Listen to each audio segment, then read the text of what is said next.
John 12. Then Jesus, 6 days before the Passover, came to Bethany, where Lazarus was, which had been dead, whom he raised from the dead. There they made him a supper, and Martha served, but Lazarus was one of them that sat at the table with him. Then took Mary a pound of ointment of spikenard, very costly, and anointed the feet of Jesus, and wiped his feet with her hair.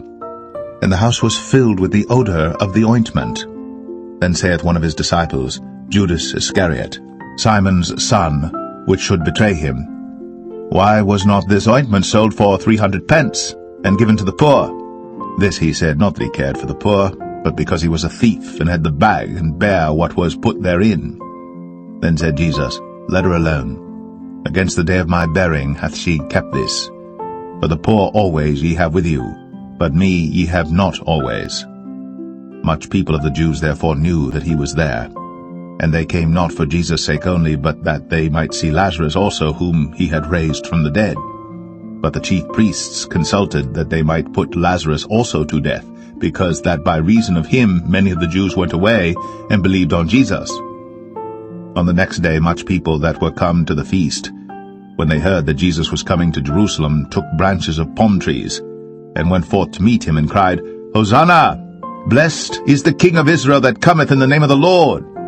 And Jesus, when he had found a young ass, sat thereon, as it is written, Fear not, daughter of Zion, behold, thy King cometh, sitting on an ass's coat.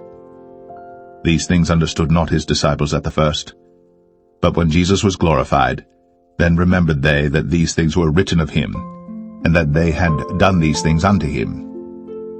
The people therefore that was with him when he called Lazarus out of his grave, and raised him from the dead, bear record. For this cause the people also met him, for that they heard that he had done this miracle. The Pharisees therefore said among themselves, Perceive ye how ye prevail nothing? Behold, the world is gone after him. And there were certain Greeks among them that came up to worship at the feast. The same came therefore to Philip, which was of Bethsaida of Galilee, and desired him, saying, Sir, we would see Jesus. Philip cometh and telleth Andrew, and again Andrew and Philip tell Jesus. And Jesus answered them, saying, The hour is come, that the Son of Man should be glorified. Verily, verily, I say unto you, except a corn of wheat fall into the ground and die, it abideth alone. But if it die, it bringeth forth much fruit. He that loveth his life shall lose it, and he that hateth his life in this world shall keep it unto life eternal. If any man serve me, let him follow me, and where I am, there shall also my servant be. If any man serve me, him will my Father honor. Now is my soul troubled. And what shall I say? Father, save me from this hour? But for this cause came I unto this hour. Father, glorify thy name. Then came there a voice from heaven, saying, I have both glorified it, and will glorify it again. The people therefore that stood by and heard it said that it thundered. Others said, An angel spake to him. Jesus answered and said, This voice came not because of me, but for your sakes. Now is the judgment of this world. Now shall the prince of this world be cast out. And I, if I be lifted up from the earth, will draw all men unto me. This he said, signifying what death he should die.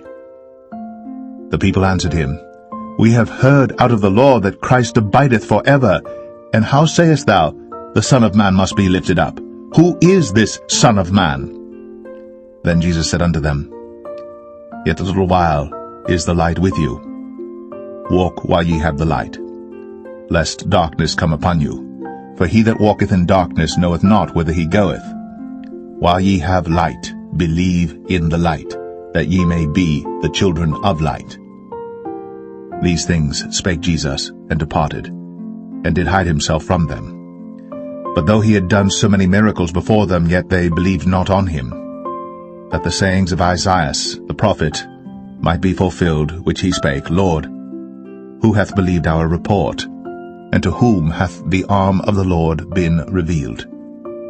Therefore they could not believe, because that Isaiah said again, He hath blinded their eyes, and hardened their heart, that they should not see with their eyes, nor understand with their heart, and be converted, and I should heal them. These things said Esaias, when he saw his glory, and spake of him. Nevertheless, among the chief rulers also many believed on him. But because of the Pharisees they did not confess him, lest they should be put out of the synagogue. For they loved the praise of men more than the praise of God. Jesus cried and said, He that believeth on me believeth not on me, but on him that sent me. And he that seeth me seeth him that sent me. I am come a light into the world, that whosoever believeth on me should not abide in darkness. And if any man hear my words, and believe not, I judge him not. For I came not to judge the world, but to save the world. He that rejecteth me, and receiveth not my words, hath one that judgeth him. The word that I have spoken, the same shall judge him in the last day. For I have not spoken of myself, but the Father which sent me. He gave me a commandment, what I should say, and what I should speak. And I know that his commandment is life everlasting. Whatsoever I speak therefore, even as the Father said unto me, so I speak.